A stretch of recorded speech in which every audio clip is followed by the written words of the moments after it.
अस्सलाम वालेकुम मेरे भाइयों, मेरा नाम इनायतुल्लाह ख़ान है और अपने यूट्यूब की तरफ से आपके सामने एक बार फिर हाज़िर हूँ। आज की मौज़ूआत है दो, जिस पर हम बात करेंगे और आपको तफसील समझाएंगे, आपके साथ शेयर करेंगे और आपसे इस पर राय भी मांगेंगे। तो पहले बात करेंगे शहबाज शरीफ के ज़मानत पर। तो ये वो शाहकार था जिसका इंतज़ार था। मतलब ये है कि 14 अप्रैल को इसको ज़मानत मिलनी थी, लेकिन ज़मानत किसी और खाते में चली गई और उससे बना कुछ और। तो वो शाहकार अभी बहुत मुद्दतों तक लोगों के ज़बानों पर रहेगा और ये अदलिया के लिए एक टेस्ट केस भी साबित होगा और जस्टिस और जजेस का आपस का जो है यानी कौन सही है कोई गलत है, ये भी अभी आवाम के सामने सब कुछ आएगा। तो इसलिए ये मैं इसको एक मतलब एक ताज़ा हवा का झोंका भी समझ सकता हूँ कि इस वक्त जो जैसे हमारे सामने जस्टिस असजद गुराल साहब आए हैं, अगर इस तरह के जजेस पाकिस्तान में आए तो यकीन कीजिए कि बहुत जल्द ये पाकिस्तान तब्दील हो जाएगा और ये एक ऐसा माशरा बनेगा कि इंशाअल्लाह लोग इसकी तकलीद भी करेंगे और इसका नाम भी बड़े आला हरूप में आप आला मकाम की तरह लिया जाएगा। तो सबसे पहले मैं बात करता हूँ इस बेंच का। इस बेंच में शामिल थे दो जस्टिस। एक था सरदार मोहम्मद डोगर जिसने ज़मानत दी, दूसरे थे जनाब असद जावेद गोराल साहब जिसने डिसेंटिंग नोट दिया। और उसने यहाँ तक कहा कि जब मैंने इसको बता दिया कि भाई मैं तो ज़मानत पर दस्तखत नहीं करूँगा, मैं ज़मानत देने के हक़ में नहीं हूँ, ये तो बिल्कुल साफ़ केस है, इसमें मैं इसको ज़मानत कैसे दे सकता हूँ। तो उसने कहा कि नहीं, सरदार मोहम्मद डोगर ने कि नहीं ज़मानत तो देनी है। तो फिर कहता है कि मैं अपने चैम्बर में चला गया तो ये मेरे पास चैम्बर में भी आया मेरे पीछे, उधर भी मैंने इनकार कर दिया कि नहीं भाई मैं तो इस चीज़ को भी हक़ में ही नहीं हूँ। और फिर क्या हुआ कि थोड़ी देर बाद जब इसको पता चल गया सरदार मोहम्मद डोगर को कि ज़मानत तो ये नहीं दे रहा ये शख्स असद जावेद गोराल साहब, सल्यूट टू हिम, तो ये क्या है। तो उसने एक पैदा यानी जो बयान देता है मतलब असद जावेद गोराल, वो कहते हैं कि इसने एक प्यादे के ज़रिए यानी एक बैलब के ज़रिए जाके अनाउंस करा दिया कि शहबाज शरीफ को ज़मानत दी गई है, जो कि बिल्कुल गलत था। वो कहते हैं कि मैंने जब ये देखा तो मैंने फ़ौरन मिनटों में चीफ जस्टिस को आगाह किया कि नहीं, मैंने तो साइन भी नहीं किया और मैं ज़मानत के हक़ में भी नहीं हूँ। ये कैसे हो सकता है कि ये 2 मेंबर बेंच है और ये शख्स उसका फ़ैसला सुना के और अपने प्यादे के ज़रिए और कासिद के ज़रिए लोगों को गुमराह करना चाहता है, ये क्या है। तो इस पर फ़ौरन फिर मतलब और कोई रास्ता फिर नहीं था चीफ जस्टिस कासम खान साहब के पास कि वो कुछ करे। उस वक्त वो कुछ नहीं कर सकता था, जो कुछ उसने करना तो उसने बहुत कुछ किया इस ख़ानदान के लिए और करता रहेगा इंशाअल्लाह। अल्लाह ताला उसको किसी दिन बदला भी सकता है, अल्लाह के हाथ देर है अंधेर नहीं है। लेकिन वो अब ये मसला लटक गया है और ये इस तरह लटक गया है कि ये अभी शायद ये सुप्रीम जुडिशल कौंसिल में जाए ये केस। और अगर जिस तरह जस्टिस कासम खान साहब वो ढूंढ रहे हैं एक रेफरी जज को, कि वो फिर कैसे ढूंढ रहे हैं आपको मालूम होगा कि वो किस किस्म का जज ढूंढेंगे, कि किस लिए ढूंढेंगे, क्या खिदमत अंजाम देंगे, वो आपको पता है। तो रोज़ रोज़ तो मैं आपको यही तो समझा रहा हूँ और यही मेरा दिल है कि पाकिस्तानी अवाम इस चीज़ को समझ जाए कि हम इस बुरे हालत में इस जलालत में ये मुल्क है क्यों, उसकी ज़िम्मेवारी असल में किसके कंधों पर आती है। मेरा किसी अदलिया से कोई लेना देना नहीं है। मेरा मकसद पाकिस्तान का यानी अदालती निज़ाम, इंसाफ और कानून की कायमदारी हो इस मुल्क में। मेरा और कोई मसला नहीं है। मेरा किसी जज से कोई तनाज़ा नहीं है और न मैं उसकी हैसियत का आदमी हूँ, न मैं उनके साथ कुछ कर सकता हूँ। जो कर सकता हूँ वो यही कर सकता हूँ जो आपके सामने आकर हकीकत हाल बयान करता हूँ। और फिर आगे आपकी मर्ज़ी है कि आप इसको कितना सपोर्ट करते हैं और आप इस मुल्क के लिए जो ख्वाब देख रहे हैं, क्या वो इस तरीके से अगर आप करें तो पूरे होते हैं या नहीं। तो सिर्फ इतना सा है मेरा कंट्रीब्यूशन है, इससे ज़्यादा नहीं है। अब आप ज़रा ये इस केस को समझे कि ये केस है क्या। अब इन्होंने क्या किया है कि असद जावेद साहब को तो इन्होंने बावलपुर ट्रांसफ़र कर दिया है फ़ौरन। मतलब ये बहुत बड़ा काम उसने किया है कि यानी कि इस तरह के फैसले लिखना लाहौर के हाई कोर्ट में, ये कोई मामूली बात तो नहीं है। तो खुदा करे कि हमारी अदलिया में असजद गोराल जावेद साहब जैसे लोग इधर मौजूद हो, तो फिर आप देखिए ये मुल्क कहाँ से कहाँ पहुँचता है। ये है हमारा ताज़ीम दिलों में जजों के लिए कि हम दुआएं मांगते हैं कि हमारे अदलिया में ऐसे लोग हो। ये कोई वो नहीं है कि तौहीन अदालत कोई चीज़ नहीं होती। आपको सिर्फ वो चीज़ें जो आपको आवाम से यानी आपका आवाम से ताल्लुक़ नहीं होना चाहिए, उसका वजह है कि आवाम से आप बाखबर नहीं है, आपको हकीकत हाल मालूम नहीं कि लोग आपके मुतालिक क्या सोचते हैं। वो जो सोचते हैं वो बहुत ख़तरनाक है। इसलिए हम आपके साथ ये जो हम बात करते हैं, ये इसका मकसद होता है कि हम आपके लिए भी है।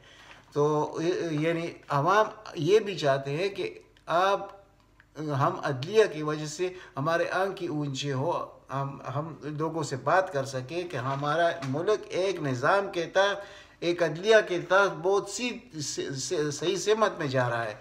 तो ये आपके साथ तो मैं एक तरह की नेकी भी कर रहा हूँ, लेकिन अफसोस वो कुछ लोगों के दिलों पर ख़तमल्लाहु अला क़ुलूबिहिम व अला अब्सारिहिम ग़िशावतुन व लहुम अज़ाबुन अज़ीम, यानी वो तो फिर ऐसी भी है। तो अब उसके साथ तो मैं कुछ नहीं कर सकता, न मेरा इतनी हैसियत है। तो इसलिए अब मैं ज़रा आपको सब समझाने की कोशिश करता हूँ कि कज़िया है क्या।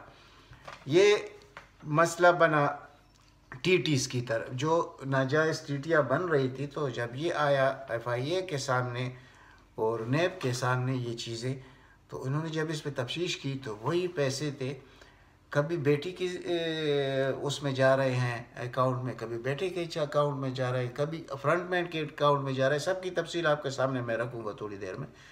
तो ये है कुल 7 अरब, ये बनते हैं 6000% इनका जो, या भी इन कुल इनका जो मालियत है इनके अपने पैसों का, वो है 14 मिलियन। अब 14 मिलियन रुपए इनके अपने थे। अब ये 10 सालों में बढ़ गए हैं, ये बन गए हैं 6000 मिलियन। अब आप अंदाज़ा लगाएं कि कितने 400 गुना बढ़ गए। 400 गुना बढ़ने का मतलब क्या है। तो इसके लिए इन्होंने तरीका क्या अख्तियार किया कि इनके एक मतलब बड़े बेटे हैं सलमान शाहबाज, उसके अकाउंट में, फिर हमज़ा शाहबाज के अकाउंट में, फिर राबिया इमरान के अकाउंट में, फिर एक बेटी है मिसेस जवेरिया, उसके अकाउंट में, उसकी दूसरी बेटी है। इसके अलावा कुछ बेनामीदार जो इनके साथ शामिल है, ये उनके नाम है अली अहमद ख़ान, सईद ताहिर मोहम्मद नकवी साहब, निसार अहमद साहब और अरशद साहब। टोटल वर्थ जो इन्होंने कमाई है वो 7200 मिलियन है। जज साहब ने लिखा कि इसमें मेन एक्यूज़ जो है वो प्रिंसिपल एक्यूज़ जो है वो शहबाज शरीफ है। तो अब जब मेन एक्यूज़ शहबाज शरीफ है, तो इससे बढ़कर और हम क्या कह सकते हैं कि अब हमज़ा शाहबाज यानी हमज़ा शाहबाज तो अपने असासे डिक्लेयर नहीं करा सका, शहबाज शरीफ ने भी करना नहीं चाहता। तो अभी मेन एक्यूज़ जो इस पूरी केस में बन रहा है वो तो बन रहा है शहबाज शरीफ।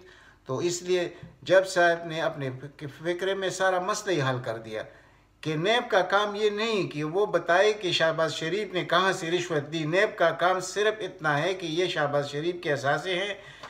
जज साहब ने लिखा कि फ़र्ज़ कर ले कि शहबाज के पास 10 रुपये थे, अब 110 रुपये उसके पास है। तो अब ये शहबाज शरीफ ने साबित करना है कि ये बाकी 100 रुपये कहाँ से आए।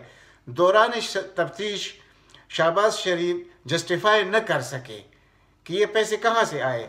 जज साहब ने लिखा कि गैर कानूनी तरीके से जो टीटीज़ लगाई गई, कभी नुसरत शाहबाज के अकाउंट में, कभी सलमान शाहबाज, कभी हमज़ा शाहबाज, बेटियों के अकाउंट में एक दूसरे को पैसे जाते रहे आते रहे, जिसका कोई भी मनी ट्रेल न दे सका। अब यहाँ हमज़ा शाहबाज की ज़मानत हुई है, तो इस पर जज साहब ने कहा कि मैं कि मेन मुलजिम मेन एक्यूज जो है वो तो शहबाज शरीफ है, तो वो तो हमज़ा नहीं है। हमज़ा शहबाज तो उसका एक साथी है। जैसे दूसरे आपको मैंने तफसील बता दी, जैसे फ्रंट मैन है, जैसे उसकी औलाद है, तो मेन मुलजिम के ख़िलाफ़ सारे शवाहिद जाते हैं। अब जो सारे शवाहिद हैं वो तो इसके ख़िलाफ़ जा रहे हैं, शहबाज शरीफ के। अब अजद गोराल साहब का फ़ैसला अपने साथी जज मोहम्मद डोगर साहब के ख़िलाफ़ एक चार्जशीट भी है। यानी ये जो अजद गोराल साहब का फ़ैसला है, ये अपने साथी जज सरदार मोहम्मद डोगर के ख़िलाफ़ एक चार्जशीट है। अब इसका फ़ैसला कैसे होगा? क्या ये सुप्रीम जुडिशल कौंसिल में जाएगा? अगर सुप्रीम जुडिशल कौंसिल में जाएगा फिर तो इसका एहतमाम हक और सच पर होगा, और अगर चीफ जस्टिस कासम खान कोई रिफरी जज मुकर्रर करेगा तो फिर कानून मजीद अवाम के सामने शर्मिंदा होगा। इसलिए उम्मीद की जा रही है कि फैसला सुप्रीम जुडिशल कौंसिल में चला जाए। वकला भी जब आपस में बात करते हैं तो वो भी इस बात से डरते हैं कि कहीं बहुत जल्दी हमारा अदालती निज़ाम गिर न जाए। माजी की बात है कि साबिक chief justice Lahore high court Sardar Shamim ने छुट्टी के दिन हमजा शहबाज को जमानत दी थी। यानी वफादारी इतनी ज़्यादा थी कि दूसरे दिन का इंतज़ार नहीं किया गया। अब हाल ही में चीफ जस्टिस साहब की बेटी की शादी थी, उसमें अक्सरियत सियासी लीडरों की थी, दूसरे नंबर पर बड़े बड़े ब्यूरोक्रेट थे। हकीकत तो ये है कि जिस जगह कोई सियासी बहस हो रही हो, कोई पार्टी हो रही हो, तो जज साहब को उधर से चले जाना चाहिए।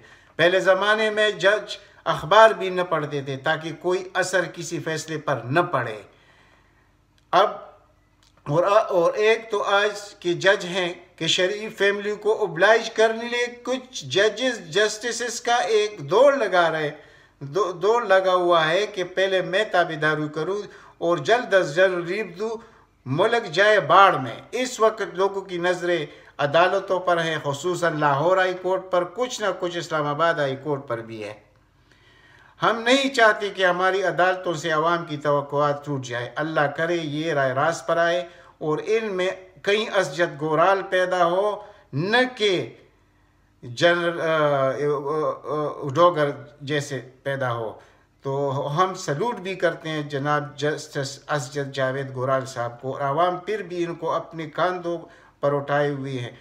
और हम फिर यानी इसमें ऐसे डोगर जैसे की बात मैं कर रहा हूँ, और हम भी दुनिया को बता सके कि हमारे पास अजद गोराल जैसे जजेस मौजूद हैं, और हम ऐसे फैसले करते हैं जो दुनिया में कोई दूसरा मुल्क नहीं कर सकता अपनी अदलिया में। तो हमें इसके लिए अजद जावेद गोराल जैसे लोगों की ज़रूरत होगी, और न कि सरदार मोहम्मद डोगर साहब जैसे जजों की।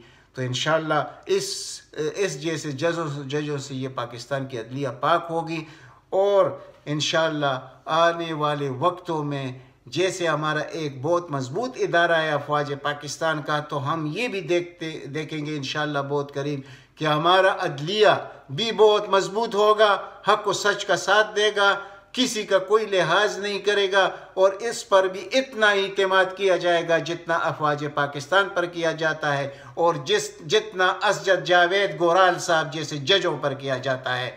अल्लाह ताला आप सबको अपने हिफ्ज़ व अमान में रखे। आखिर में जाते हुए सिर्फ मैं आपसे गुजारिश करूँगा कि इस चैनल को ज़्यादा से ज़्यादा सब्सक्राइब करें, शेयर करें, ताकि आम आदमी तक वो बातें पहुँचे जो मैं पहुँचाना चाहता हूँ। वस्सलाम।